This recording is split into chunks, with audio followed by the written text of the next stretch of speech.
Good evening दोस्तों आप सभी के लिए।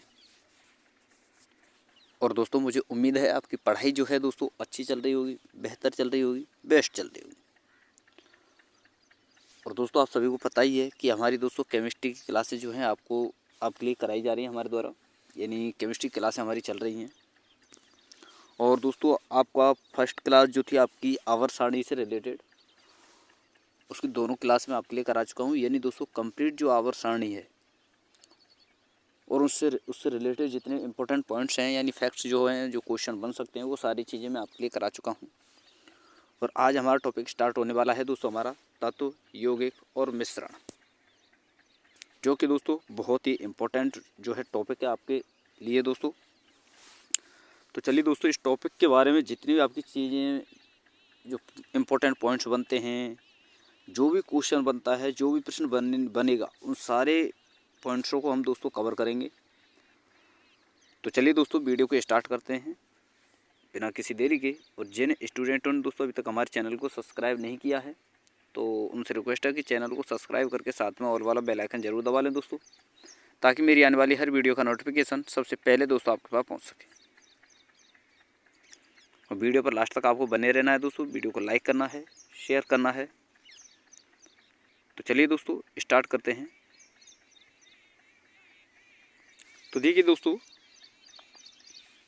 यह है आपका तत्व, यौगिक और मिश्रण, यानी element, compound and mixture.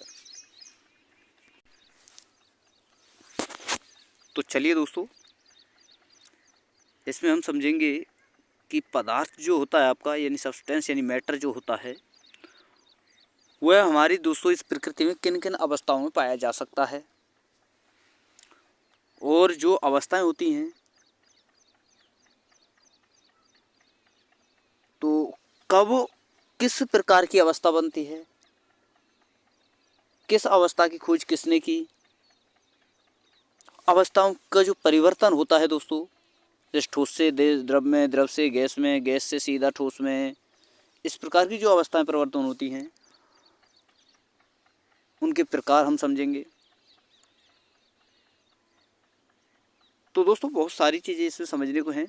Electronic विन्यास दोस्तों, जो कि आपने आवर्त सारणी वाले चैप्टर में देखा होगा कि सेल जो होते हैं, कोश का संयोजकता जो होती है, उन इलेक्ट्रॉनों को भरने का क्रम हम इसमें समझेंगे। और बहुत सारी चीज़ें हम समझने वाले हैं।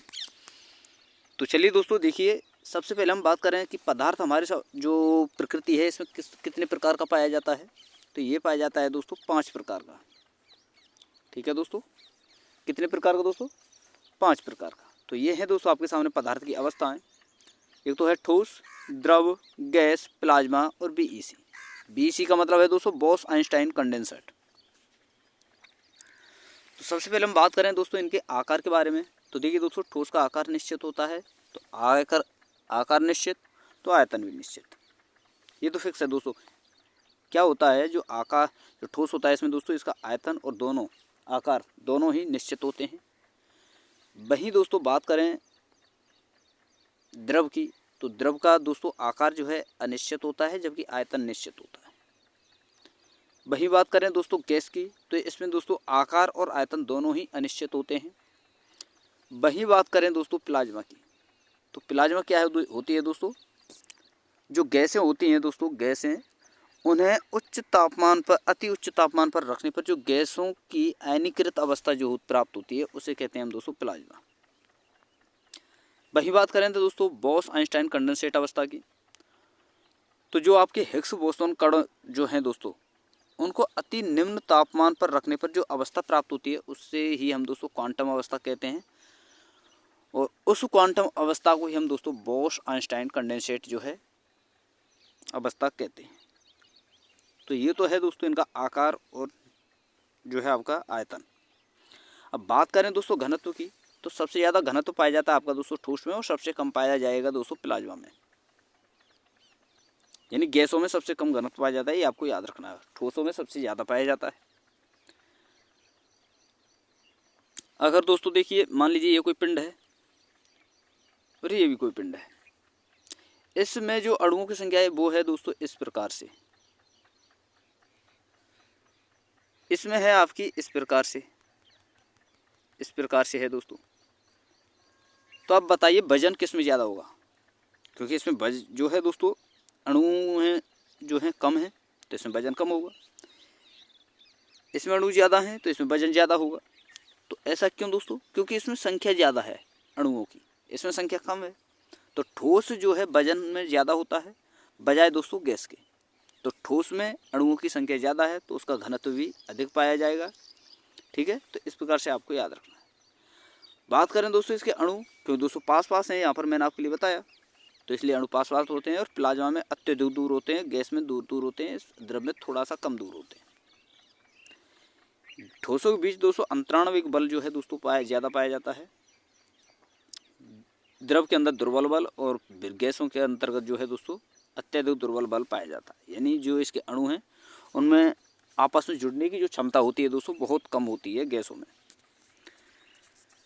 तो ये थी दोस्तों आपकी पांच अवस्थाएं पदार्थ की, जो कि बहुत ही इंपॉर्टेंट हैं दोस्तों, इनसे प्रश्न बनते हैं। अब चलिए दोस्तों आगे देखते हैं। देखिए दोस्तों इन अवस्थाओं के आधार पर ही मैं आपको बता दूं, इन अवस्थाओं के आधार पर ही दोस्तों जो है क्या है दोस्तों, जो आपके तत्व यौगिक मिश्रण ये जो होते हैं इनका निर्माण होता है। तो हम बात करेंगे दोस्तों कि तत्व क्या हैं, यौगिक क्या हैं, मिश्रण क्या हैं, और जो ये ठोस से द्रव, ठोस से सीधा द्रव, द्रव से गैस, ठोस से सीधे गैस में परिवर्तन, ये अवस्थाएं क्या हैं, उन सारी चीज़ों के बारे में। तो चलिए दोस्तों सबसे पहले हम समझेंगे एटम के बारे में, यानी परमाणु के बारे में। तो परमाणु क्या है दोस्तों, सबसे पहले ये है समझने की बात कि जब तक आपको परमाणु समझ में नहीं आएगा तो अगला जो आपका चैप्टर पड़ेगा परमाणु संरचना, तो उसके बारे में आप बिल्कुल भी नहीं समझ सकते। तो सबसे पहले आपको समझना पड़ेगा कि परमाणु क्या है। तो मैं आपको बता दूं दोस्तों, यह पदार्थ की सबसे छोटी संगठित इकाई है, सबसे छोटी। परमाणु जो है दोस्तों स्वतंत्र अवस्था में नहीं पाया जाता और रासायनिक अभिक्रिया में प्रत्येक परमाणु जो है भाग लेता है। और परमाणुओं का वह समूह जो बिना किसी संयोग के बना हो उसे दोस्तों तत्व कहते हैं।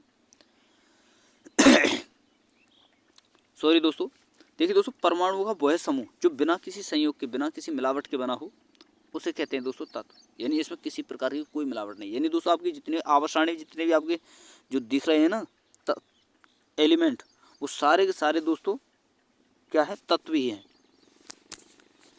वहीं बात करें दोस्तों अणु, यानी दोस्तों अणु क्या होता है। तो देखिए दोस्तों परमाणुओं का परस्पर रासायनिक संयोग करके या रासायनिक अभिक्रिया के द्वारा जो समूह बनता है उसे कहते हैं दोस्तों अणु। यानी दोस्तों यहाँ से हमारा निष्कर्ष निकलता है जो तत्व होता है दोस्तों वो इसमें किसी प्रकार का कोई मिलावट नहीं होती, किसी प्रकार का कोई रासायनिक संयोग नहीं होता, लेकिन जो अणु है वह दोस्तों कई सारे तत्वों से मिलकर बनता है, यानी कई सारे परमाणुओं से मिलकर बनता है अणु। तो चलिए दोस्तों यहीं से हम देखेंगे कि तत्व और अणु जो हैं इनके बारे में डिटेल में हम पढ़ने वाले हैं। तो चलिए दोस्तों देखते हैं, एक एक करके सारे पॉइंट्सों को समझते हैं। तो देखिए दोस्तों बात करें हम तत्वों की, तो यह पदार्थ की शुद्धतम अवस्था होती है और तत्व के गुण घटक जो हैं दोस्तों परमाणुओं के समान होते हैं। यानी परमाणु जो हैं दोस्तों वही आपके तत्व होते हैं, ये आप समझ लेना। आगे बात करें दोस्तों, तत्व के साथ संख्या नहीं लिखी जाती कभी भी। और आपने देखा होगा दोस्तों आवासाणी में आपने कोई जितने भी तत्व लिखे हैं किसी के साथ संख्या देखी है, नहीं देखी। अगर आपने देखी हुई वो संख्या नहीं होती है, उनका दोस्तों परमाणु क्रमांक होता है। जैसे यहाँ पर Fe है, हाइड्रोजन है, क्लोरीन है, तो इनके साथ साथ इनकी संख्या थोड़े ही है। वहीं दोस्तों अणु की बात करें तो ये शुद्ध अवस्था में नहीं होता है और अणु के गुण घटक जो है दोस्तों परमाणु से थोड़ा सा भिन्न होते हैं। क्यों दोस्तों, इसमें कई प्रकार के परमाणु भाग लेते हैं, तो इसीलिए दोस्तों इनके जो है गुण जो है दोस्तों उनमें चेंज आ जाता है और इनके साथ दोस्तों संख्या लिखी जाती है। जैसे यहाँ पर देख रहे हैं आप N2, O2, O3, CO2, जैसे यहाँ पर मैं लिख दूँ Fe2। ये दोस्तों अणु हैं आपके। ये आपके तत्व। अब दोस्तों देखिए यहाँ पर आगे हम देखें तो तत्वों के जो है दोस्तों संकेत लिखे जाते हैं और जबकि अणुओं के सूत्र लिखे जाते हैं। जैसे कि ये है अणु है दोस्तों, जो है आपका सूत्र के रूप में लिखा जाता है, यानी फॉर्मूले के रूप में लिखा जाता है। जैसे N2 इन 2 नाइट्रोजन मिले, O2 2 ऑक्सीजन मिले, O3 3 ऑक्सीजन मिले, CO2 तो दोस्तों इसमें कार्बन भी मिला हुआ है और 2 ऑक्सीजन के अणु भी मिले हुए हैं। तो इस प्रकार का सूत्र ही है। वहीं आगे हम बात करें तो तत्व सदैव जो है दोस्तों समान परमाणु से बनता है, जिनका परमाणु क्रमांक जो है वो भी आपका समान होता है। वहीं आगे बात करें दोस्तों तो अणु समान परमाणु से भी बना होता है और असमान परमाणु से भी। तो इसीलिए दोस्तों तत्वों की संख्या समान होती है, यानी फिक्स होती है, सीमित होती है, जो कि 118 है आपकी आवर्त सारणी में, आपको पता है दोस्तों। वहीं दोस्तों अणुओं की बात करें तो आपको पता ही है दोस्तों, अणु जो है दोस्तों 2 प्रकार के होते हैं, एक सम परमाणविक अणु और एक होते हैं दोस्तों विषम परमाणविक अणु। समपरमाणविक अणु क्या है दोस्तों, जो समान 2 तत्वों से मिलकर बने हों। जैसे कि हाइड्रोजन है यहाँ पर तो 2 हाइड्रोजनों से मिलकर बना है, ऑक्सीजन है तो 2 ऑक्सीजनों से मिलकर बना है, क्लोरीन है तो 2 क्लोरीनों से मिलकर बना है। लेकिन विषम परमाणु अणु किसे कहते हैं दोस्तों, जो 2 से अधिक प्रकार के तत्वों से मिलकर बना हो। जैसे हाइड्रोजन और ऑक्सीजन, यहाँ पर 2 हाइड्रोजन का अणु 1 ऑक्सीजन का। कार्बन मोनोऑक्साइड जो कि CO है, यहाँ पर 200 कार्बन और ऑक्सीजन का अणु है। जैसे कि H2SO4 है तो यहाँ पर हाइड्रोजन के 2 अणु हैं, सल्फर का 1 अणु है और ऑक्सीजन के 4 अणु लिए गए हैं। तो इस प्रकार से ये होता है दोस्तों, ये होते हैं आपके विषम परमाणविक अणु। यानी विषम परमाणु अणु जो हैं दोस्तों आपके, ये समपरमाणविक अणुओं के यौगिक से ही बनता है।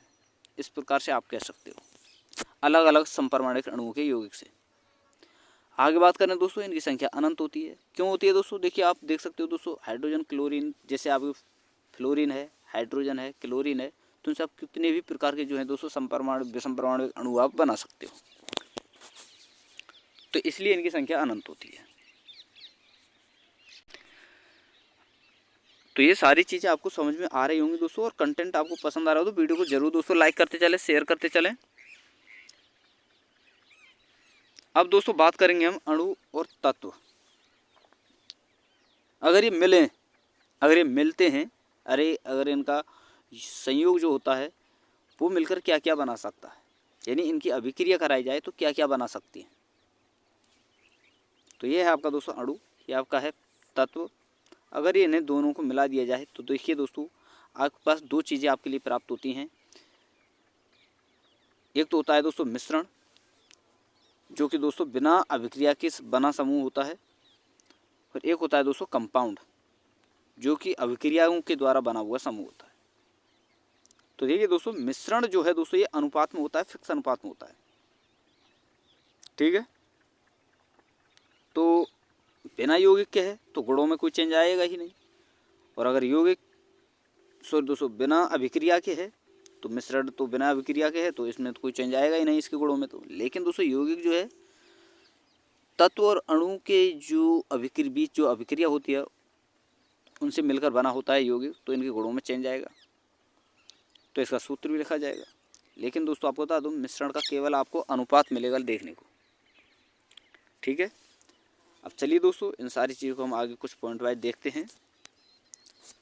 और अनुपात बदला जा सकता है, ये फिक्स है दोस्तों। जो अनुपात लिखा हुआ मिलता है, जिस अनुपात में जिन चीज़ों को हम मिलाते हैं वो बदला जा सकता है। लेकिन दोस्तों यौगिक में घटकों का जो अनुपात है वो निश्चित होता है, फिक्स रेशियो इनका होता है। जैसे हम बात करें दोस्तों मिश्रण की, तो पानी और नमक का घोल, सभी प्रकार के विलयन, बारूद, सीमेंट, वायु, मिट्टी, मिश्र धातुएं। देखिए दोस्तों, पानी जो होता है, नमक जो होता है, अब आप सोचेंगे दोस्तों कि सर ये तो ठीक है, इसे बदला कैसे जा सकता है, इसका अनुपात थोड़ा ही बदला जा सकता है, हमें क्या पता वो किस रेशियो में है अंदर। लेकिन दोस्तों आपको बता दूं, जब आप पानी को उबालते हो तो उसमें से क्या आप नमक को अलग कर सकते हो? तो आपका जितना आपने डाला था वो सारा का सारा नमक आपने प्राप्त कर लिया, पानी वेपर के रूप में बाहर निकल गया। तो आपको पहले से ही पता था कि हमने 10 लीटर पानी मिलाया है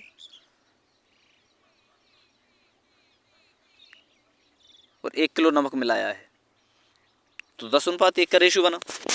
लेकिन दोस्तों जो आपका यौगिक है इसमें ऐसा कुछ नहीं होता है, उनके फॉर्मूले जो हैं लिखे जाते हैं। यानी दोस्तों आप कह सकते हो फॉर्मूले लिखे जा सकते हैं, जैसे कि अमोनिया, H2O, SiO2, सिलिका जिसे हम रेत कहते हैं।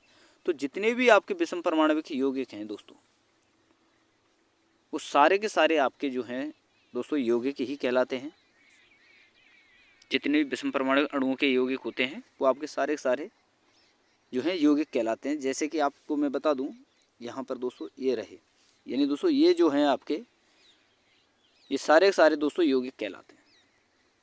तो अणु, तत्व, यौगिक और मिश्रण, दोनों चीज़ें आपको अच्छी तरह से समझ में आ गई होंगी कि यौगिक क्या होता है, अणु क्या होता है, तत्व क्या होता है, परमाणु क्या होता है। ठीक है दोस्तों। और आपको बता दूं दोस्तों, 2 या 2 से अधिक तत्व या अणुओं के विभिन्न अनुपातों में मिला देने को ही दोस्तों मिश्रण कहते हैं।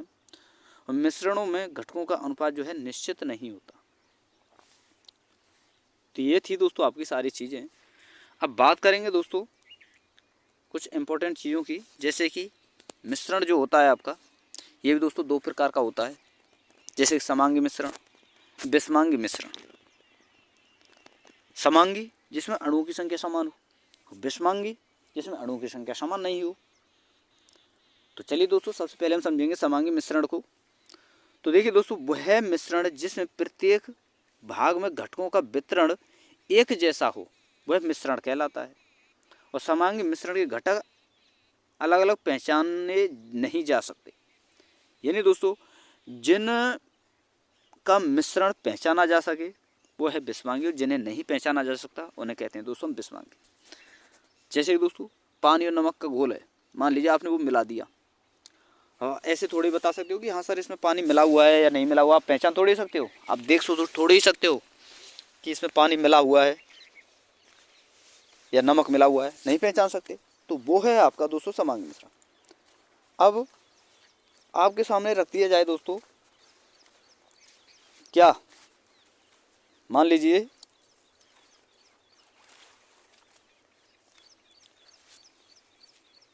दोस्तों मैं आपको बताऊं, रेत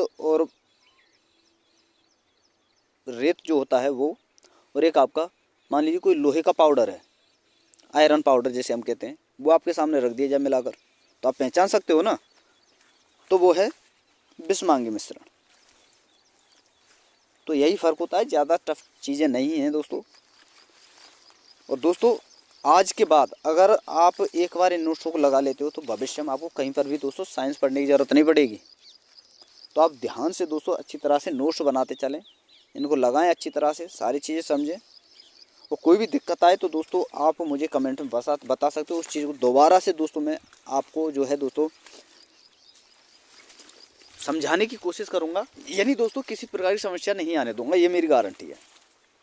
बशर्ते आपको दोस्तों सारी चीज़ों को फॉलो करना है, कंटेंट को फॉलो करना है, तैयारी बेस्ट करनी है, अच्छी तरह से नोट्स बनाने हैं, उन्हें रिवाइज करना है। ठीक है दोस्तों। तो ये सारी चीज़ें ना भूलें दोस्तों। और साथ में ये भी ना भूलें कि दोस्तों आपको वीडियो जो है दोस्तों लाइक करनी है और शेयर करनी है।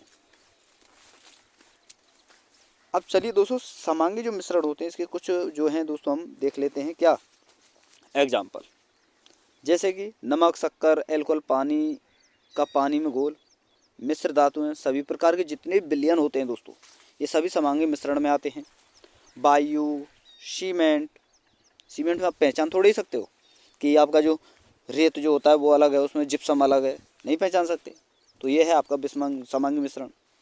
दूध और पानी का, बिलड़ का मिश्रण, और वायु एवं अमोनिया का मिश्रण। तो ये आपके सारे आपको याद रखने हैं, एग्जाम्पल बहुत इंपॉर्टेंट है। तो ये हैं दोस्तों आपके समांगी। वही बात करें दोस्तों विषमांगी मिश्रण की,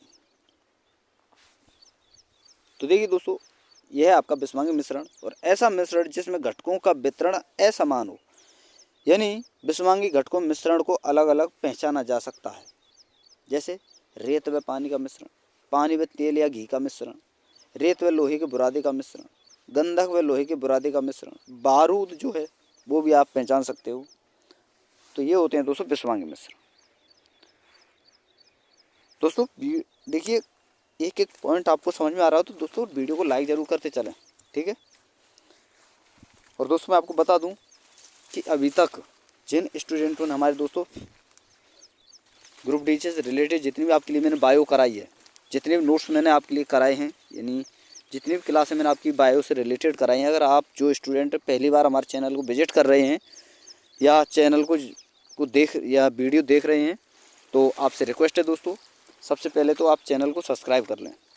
और दूसरी बात दोस्तों, अगर बायो आप कंप्लीट देखना चाहते हो तो हमने प्लेलिस्ट बनाई हुई है, वहाँ पर मैंने सारी की सारी वीडियो डाली हुई हैं। तो वहाँ से आप दोस्तों एक एक करके सारे वीडियो के नोट्स बना सकते हो, हर क्लास का जो है नोट्स बना सकते हो, जो कि दोस्तों बहुत ही अच्छी तरीके से मैंने वहाँ पर कराई हुई है, ठीक है दोस्तों। अब चलिए दोस्तों, अब आगे देखते हैं दोस्तों हम बिलियन। देखिए मैंने आपको लिए बता दिया, एक समांगी होता है मिश्रण, एक विषमांगी।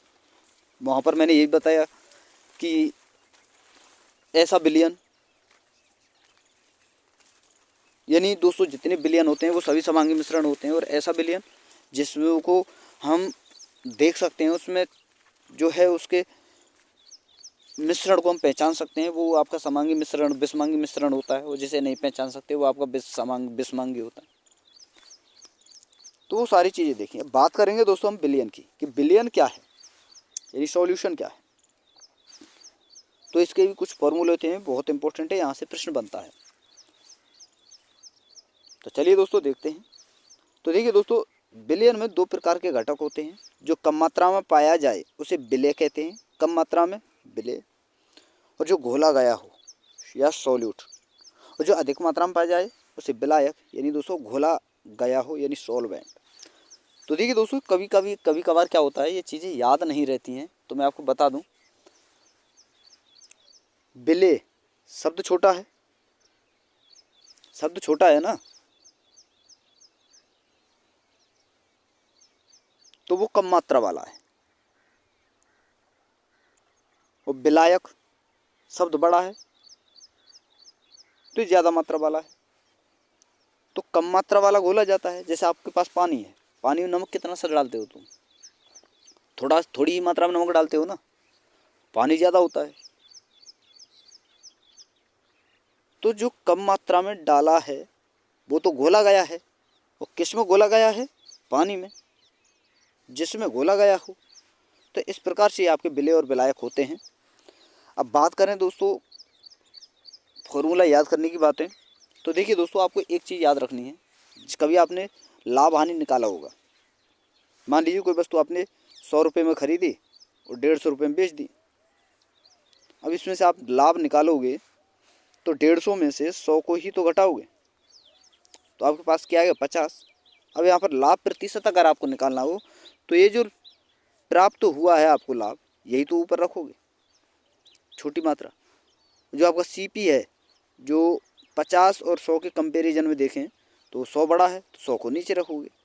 तो यहाँ पर आपने देखा 200 छोटी संख्या ऊपर है, बड़ी संख्या नीचे है।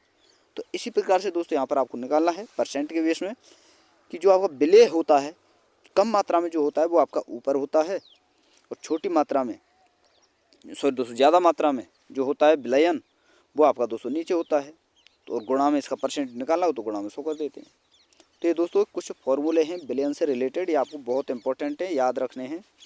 पहला है, यहाँ पर आप देख सकते हैं द्रव्यमान प्रतिशत, यानी द्रव्यमान का जो प्रतिशत निकालना हो तो उसका फॉर्मूला क्या होगा दोस्तों?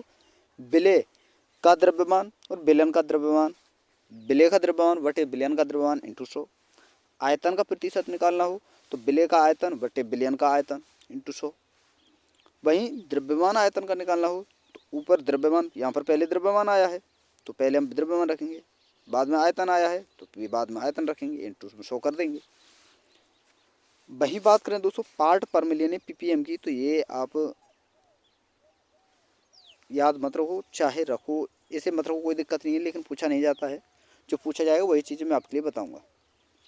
अब आगे चलते हैं दोस्तों, मोल भिन्न या मोल अंश निकालने की संख्या क्या है, जो फॉर्मूला है वो क्या है। तो देखिए दोस्तों, अवयव के मोलों की संख्या वाई सभी अवयवों में कुल मोलों की संख्या, ये इसका फॉर्मूला होता है।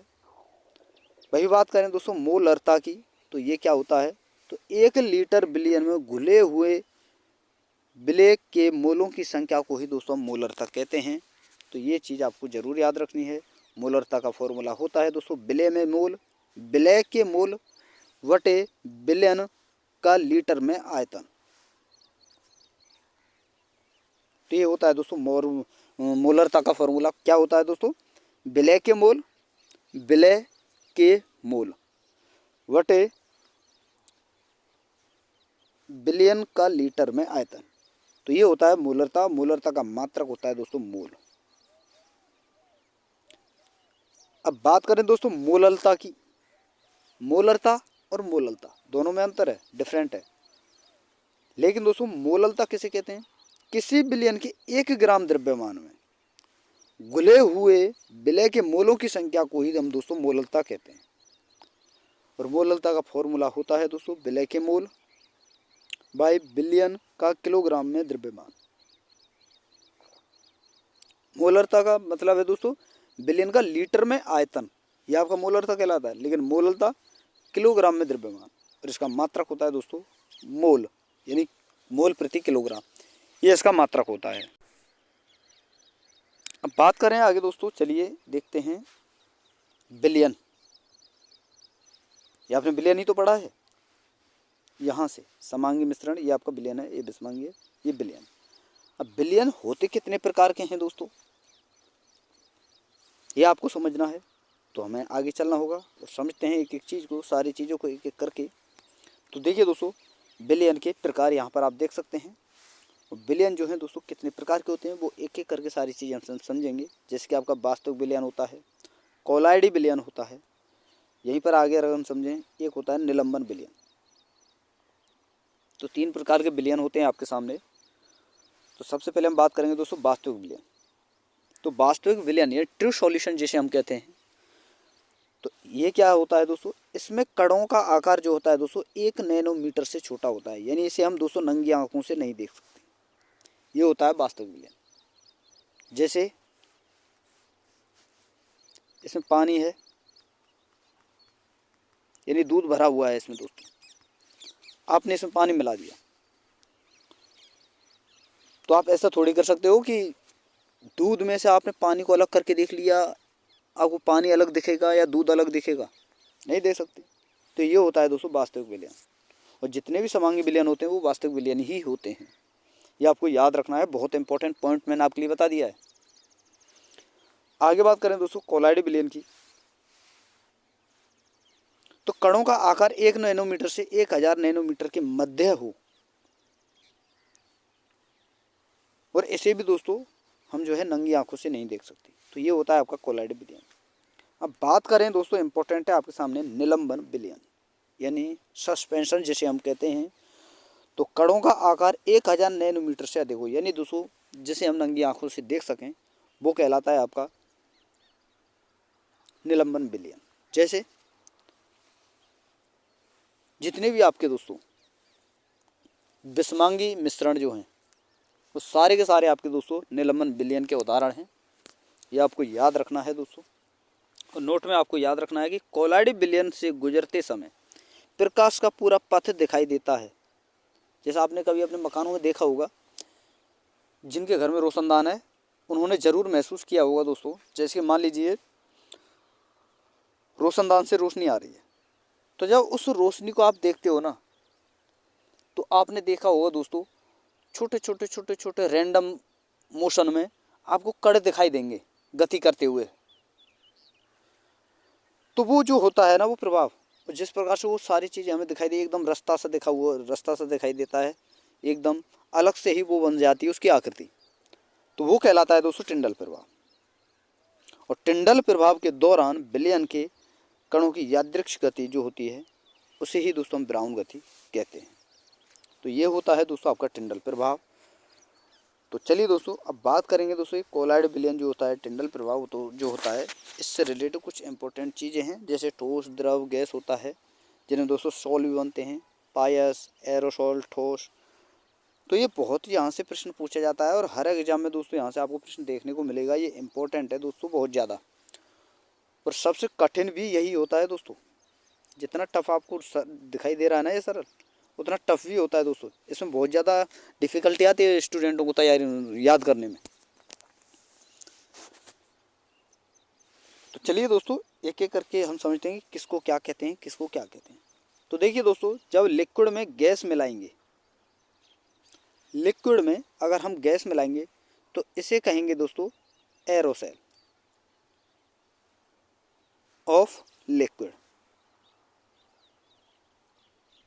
ठीक है, और इसके एग्जाम्पल आपको याद रखने हैं दोस्तों, कोहरा, धुंध, बाल, दल, कीटनाशक और स्प्रे। कीटनाशक स्प्रे जो होती है। देखिए दोस्तों, इसे याद करने की एक ट्रिक मैं और आपको बता दूं, तो थोड़ा सा आपको याद रखना है कि अगर आप गैस को मिला रहे हो लिक्विड में तो वो गैसीय रूप में होगा तो लिक्विड ही, लेकिन गैसीय रूप में होगा। वो गैसीय रूप में देखिए आपका, जैसे आपने स्प्रे आप करते हो कीटनाशक स्प्रे, तो वो लिक्विड रूप में ही होती है। लेकिन जब आप उसे स्टार्ट करते हो ना या स्प्रे करते हो, तो आपने देखा हो दोस्तों चारों तरफ फैल जाता है वो, जिस प्रकार धुआं फैलता है उस प्रकार से वो फैल जाता है हवा के प्रेशर से। तो आपने क्या मिलाया दोस्तों, गैस में लिक्विड आपने मिलाया, तो ये होगा दोस्तों आपका लिक्विड एरोसोल। लिक्विड में मिलाया है, नाम किसके आधार पर दिया जाता है दोस्तों, जिसमें मिलाया गया हो। ये अवस्थाएं पूछी जाती हैं आपसे, परिक्षिप्त, परिक्षिप्त और परिक्षेपण, तो ये आपको याद रखना है दोस्तों। तो जिसमें मिलाया गया हो, किसमें मिलाया गया है, लिक्विड में, तो लिक्विड एरोसोल। और लिक्विड एरोसोल के जो हैं उदाहरण है दोस्तों, कोहरा, धुंध और कीटनाशक। वहीं बात करें दोस्तों ठोस में गैस को मिलाया गया हो, सॉरी दोस्तों, गैस को अगर ठोस में मिलाया जाए तो ये ठोस एरोसोल, जैसे धुआं और धूल के कण। वहीं दोस्तों लिक्विड को गैस में मिलाया गया हो तो ये फोम का होगा।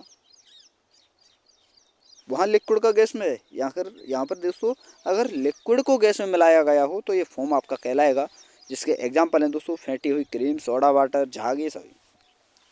अगर दोस्तों लिक्विड को लिक्विड में मिलाया गया हो तो इसे कहते हैं दोस्तों पायस, और इसके एग्जाम्पल हैं दोस्तों दूध, तेल, हेयर क्रीम, जिसमें दोस्तों दूध जो है सबसे इम्पोर्टेंट है दोस्तों, जो भी बहुत ज़्यादा पूछा जाता है।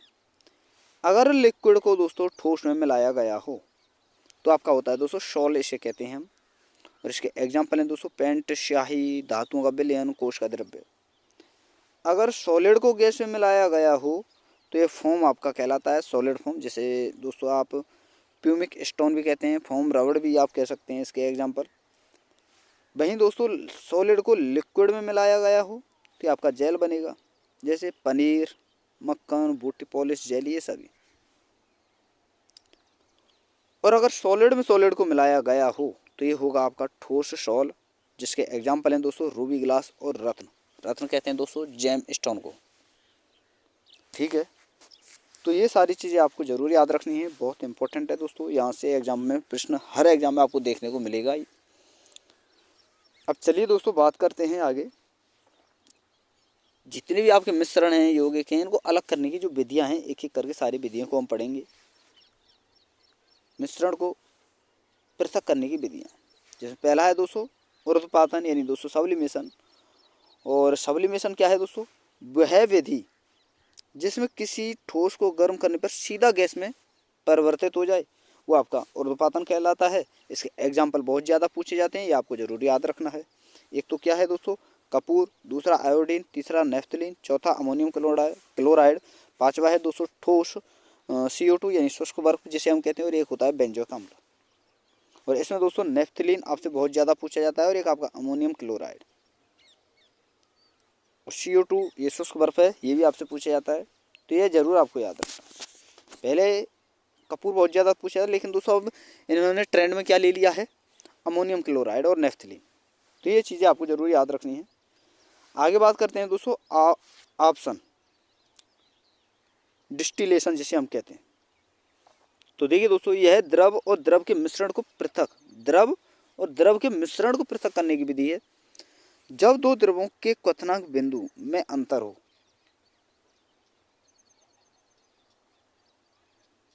तो उन्हें गर्म करके वापस ठंडा किया जाता है। यही दोस्तों आसवन विधि आपकी कहलाती है। जैसे आसुत जल, वाहन, विस्की, रम, ये जितने भी आपकी हैं ये सभी दोस्तों आसवन विधि के उदाहरण हैं, एग्जाम्पल हैं।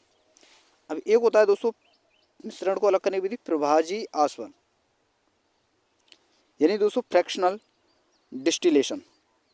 तो देखिए दोस्तों प्रभाजी आसवन क्या होता है? जब दो या दो से अधिक द्रव्य आपस में मिश्रित किए गए हों और उनके क्वथनांक में अलग अंतर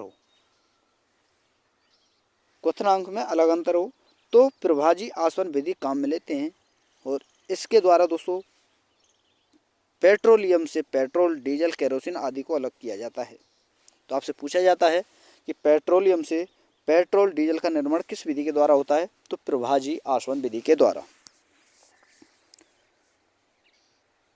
आगे चलते हैं दोस्तों, अगली विधि देखते हैं। एक होता है दोस्तों आपका निस्पंदन, यानी फिल्ट्रेशन जिसे हम कहते हैं। तो फिल्ट्रेशन का मतलब होता है दोस्तों छानना, निस्पंदन का मतलब ही होता है दोस्तों छानना।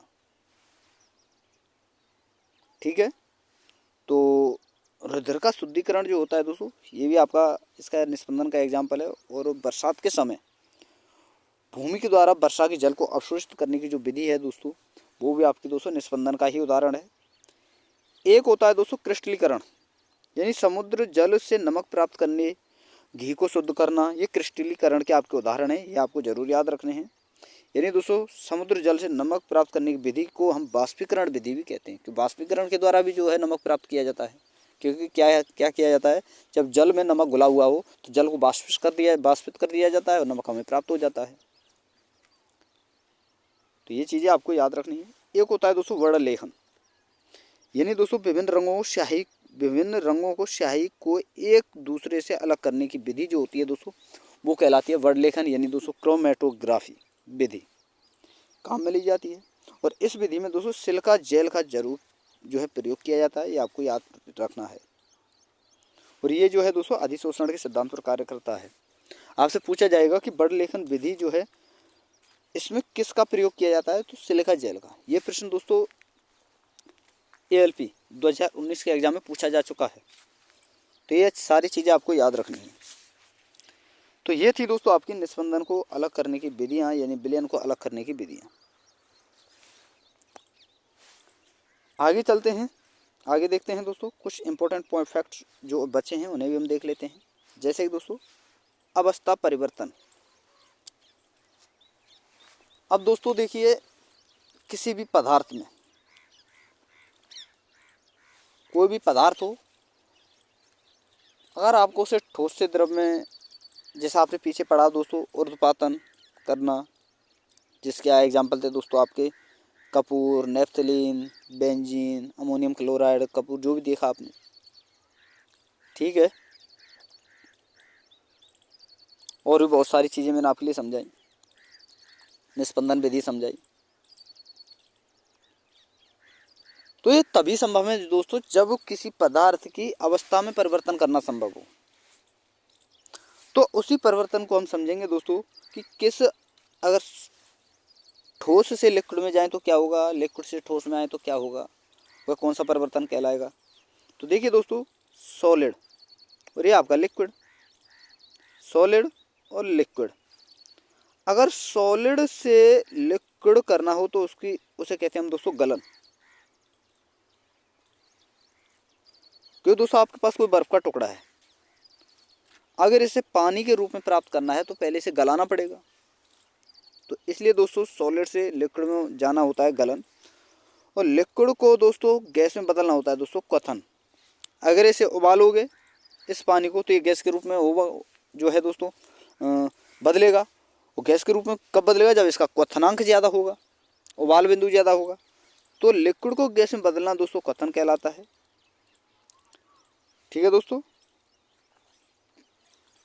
और अब मैं आपको बता दूं दोस्तों, गैस से लिक्विड में बदलना वापस, ये होता है दोस्तों सघन। और गैस है, अगर आप उसे लिक्विड में बदलोगे थोड़ा सा सघन होगा, लिक्विड रूप में जो अणु हैं थोड़े से सघन हो जाते हैं, तो उसे कहते हैं दोस्तों सघन। सघन होगा, धीरे धीरे सघन होगा, फिर उसके बाद वो जमेगा भी, तो उसे कहते हैं दोस्तों हिमीकरण, फ्रीजिंग जिसे हम कहते हैं। तो ये अवस्थाएं होती हैं। और ठोस से सीधा गैस में ऊर्ध्वपातन और गैस से सीधा सॉलिड में निक्षेपण कहते हैं। तो ये कुछ अवस्था परिवर्तन की विधियाँ हैं, तो आपको ये याद रखनी है। और दोस्तों आपको याद रखना है दोस्तों, वेपराइजेशन यानी बाष्पीकरण दो प्रकार का होता है। एक क्वथन एक निश्चित ताप पर होता है, और क्वथनांक यानी दोस्तों वो क्वथनांक पर होता है, जबकि बाष्पन किसी भी ताप पर संभव हो सकता है। ठीक है दोस्तों। और दोस्तों कंटेंट आपको अच्छा लगा हो ना, तो प्लीज़ दोस्तों आपसे रिक्वेस्ट है कि चैनल को सब्सक्राइब करके साथ में ऑल वाला बेल आइकन जरूर दबा लेना, ताकि दोस्तों मेरी आने वाली हर वीडियो का नोटिफिकेशन सबसे पहले दोस्तों आपके पास पहुंच सके। वीडियो अगर आपको अच्छी लगे तो वीडियो को लाइक करना है दोस्तों, शेयर करना है। और दोस्तों ये क्लास जो स्टूडेंट ले रहे हैं, प्लीज़ आपसे रिक्वेस्ट है दोस्तों, ये क्लास आपको तभी समझ में आएगी जब आप दोस्तों पिछली जो है आवर सारणी वाली यानी मॉडर्न पीरियोडिक टेबल वाली जो क्लास थी वो आप देख लेते हो। क्योंकि दोस्तों हर टॉपिक एक दूसरे से रिलेटेड होता है, ऐसा नहीं है। क्योंकि दोस्तों इसी टॉपिक में तत्व परमाणु तत्व मिश्रण और योग वाले इस टॉपिक में क्या है दोस्तों, आपका इलेक्ट्रॉन विन्यास निकालना भी आएगा, एलिमेंटों को जमाने का क्रम में रखने का जो है दोस्तों विधि है वो भी आपकी आएगी। तो वो आप कब समझेंगे, जब आपको परमाणु तत्वों के बारे में पता होगा, किस प्रकार से जो है दोस्तों संयोजकता निकाली जाती है, किस प्रकार से जो है इलेक्ट्रॉन भरे जाते हैं कक्षाओं में। और वो मैं आपके लिए मॉडर्न पीरियोडिक टेबल वाले पार्टों में बता चुका हूँ। तो जब तक आप उसे नहीं करोगे तब तक ये जो है आपका टॉपिक बिल्कुल आपका क्लियर नहीं होगा, ये मेरी गारंटी है। और ये आप तभी क्लियर करोगे जब आप उन्हें क्लियर कर लोगे। तो वो आप क्लास देखें तभी आप इसे समझें। अब चलिए दोस्तों, कुछ इंपॉर्टेंट पॉइंट्स हैं, नोट्स हैं, उन्हें हम देख लेते हैं जो बहुत ज़्यादा पूछे जाते हैं। तो सबसे पहले हम बात करेंगे दोस्तों नोट के बारे में। आपको याद रखना है दोस्तों, फर्स्ट पॉइंट है आपका ठोस द्रव गैस प्लाज्मा पदार्थ की अवस्थाएं जो होती हैं दोस्तों प्राकृतिक होती हैं, जबकि बॉस बीईसी जो पदार्थ की अवस्था होती है दोस्तों प्रयोगशाला में बनाई गई अवस्था है। आगे बात करें दोस्तों, द्रव एवं गैस दोनों अवस्थाओं को तरल कहा जाता है, जबकि प्लाज्मा को दोस्तों सूर्य तारों पर मिलने वाली अवस्था होती है। प्लाज्मा जो होती है, प्लाज्मा की खोज दोस्तों विलियम क्रुक्स द्वारा 1879 में की गई, जबकि नामकरण 1928 में लैंगम्यूर के द्वारा किया गया था। अगला पॉइंट है दोस्तों, बोस आइंस्टीन कंडेंसेट अवस्था की भविष्यवाणी सत्येंद्रनाथ बोस के द्वारा की गई थी, जब उन्होंने बोसोन कण की खोज की, और इस अवधारणा का समर्थन आइंस्टीन के द्वारा किया गया। आगे बात करें दोस्तों, अगला पॉइंट है आपके सामने कि 1955 में दो वैज्ञानिक एरिक कर्नेल और कार्ल बेमेन, इन दोनों ने ही दोस्तों गैसीय संघनन जो है शब्द दिया था, यानी इसकी खोज की थी। आगे बात करें दोस्तों, अगला पॉइंट है इन दोनों ने रुबिडियम को जो है दोस्तों, रुबिडियम जो गैस है आपकी, उसको दोस्तों 170 नैनो केल्विन ताप पर ठंडा किया, जिसके उपरांत उन्हें दोस्तों पहली बार बोस आइंस्टीन संघनित जो है द्रव्य अवस्था जो है मिली थी। अगला पॉइंट है दोस्तों, प्लाज्मा अवस्था प्रतिदीप्ति नलिका में पाई जाती है। तो ये आपको याद रखना है, डायरेक्टली ये प्रश्न पूछा जाता है। अगला इंपॉर्टेंट पॉइंट है दोस्तों कि 2012 में हिग्स ने ही हिग्स बोसोन कण यानी ईश्वर कण की जो है खोज की थी। आगे कुछ इंपॉर्टेंट पॉइंट हैं, इन्हें भी हम देख लेते हैं। जिसमें पहला है दोस्तों, पदार्थ की वह अवस्था जिसमें किसी भौतिक व रासायनिक प्रक्रिया के द्वारा उन पदार्थों को नहीं तोड़ा जा सकता। तो ये पॉइंट तो आपको याद ही रखना है, बिना रासायनिक अभिक्रिया किसी भी पदार्थ को तोड़ ही नहीं सकती। और आगे ये चीज़ आपको जरूर याद रखनी है, किसी पदार्थ के सभी गुणों का अध्ययन करने के लिए उनके अणु को चुना जाता है।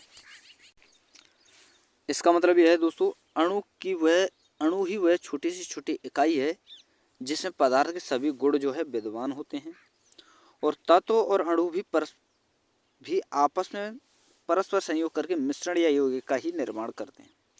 और तत्व शब्द जो है दोस्तों आपको याद रखना है, रॉबर्ट बोयल ने जो है दोस्तों 1661 में दिया, जबकि तत्व की परिभाषा किसके द्वारा दी गई, लेबोजियर के द्वारा। तो दोस्तों ये आपका तत्व यौगिक मिश्रण वाला टॉपिक था। ये फर्स्ट पार्ट इसका करा चुका हूँ।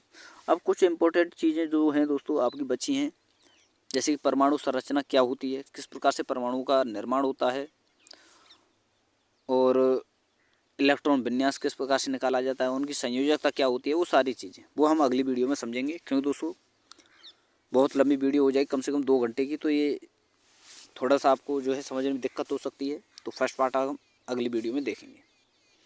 ठीक है दोस्तों, और वीडियो अगर आपको पसंद आई तो वीडियो को लाइक कर देना है दोस्तों, शेयर कर देना है। और जिन स्टूडेंटों ने अभी तक चैनल को सब्सक्राइब नहीं किया है वो चैनल को सब्सक्राइब करके साथ में ऑल वाला बेल आइकन जरूर दबा लें, ताकि दोस्तों मेरी आने वाली हर वीडियो का नोटिफिकेशन सबसे पहले दोस्तों आपके पास पहुंच सके। तो थैंक यू दोस्तों, धन्यवाद। फिर मिलते हैं नई वीडियो के साथ।